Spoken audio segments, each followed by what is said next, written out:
I was still a theater person.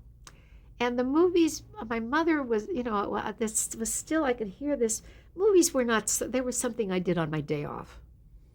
I remember doing a show at Juilliard, and it was the first variety show. And at one point I was again in a bathing suit, and they had a sketch that was kind of funny that I was doing. And so I did this fellow's voice, Clooney Brown, what was his name? And I did the whole thing that way. And first thing I know, I get a call, MGM. And I go down in New York, and this big floor, it was like a joke, like Ernie used to do Mr. I Am Presario. And here's the guy with the thing. And I thought it was just, and here's this guy with the big desk. He said, yeah, kid, we're gonna great show for you. Yes, we're gonna put you on.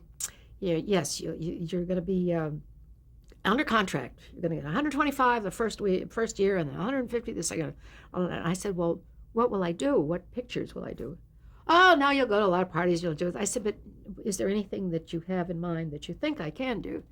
And he said, no, you'll love it out there. You'll got it. And he's got the cigar, and he's pushing this thing over to me. And I said, I got up, and I said, I'm terribly sorry.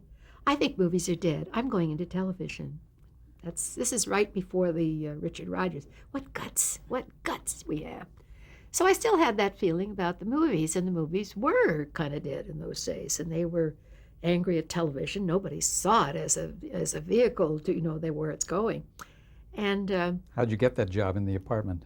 Very easy. We were out to dinner with Billy Wilder and Audrey and Jack Lemmon, and that'll do we're it. Sitting there, and Billy looks at me and he says, Edie, could you wear your hair up and look older? I want you to have like Swedish. Could you wear braids?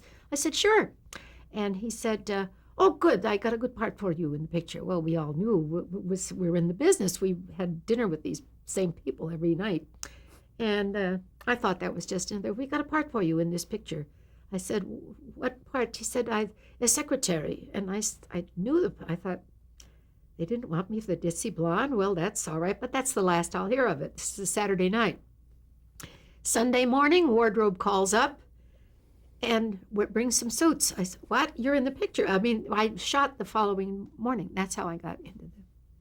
People say, how do you break into movies? I said, oh, it's nothing to it. How did it go with Fred McMurray and Jack Lemmon? Well, Jack, of course, Jack and Felicia, before they were married, would come and stay at our place in New York when they're just my oldest, dearest friends in the business. And Fred was kind of a serious man, wasn't he? Serious, and I don't know, how can I put this? You want to say wrapped up in himself? He was only interested in his shot getting done correctly.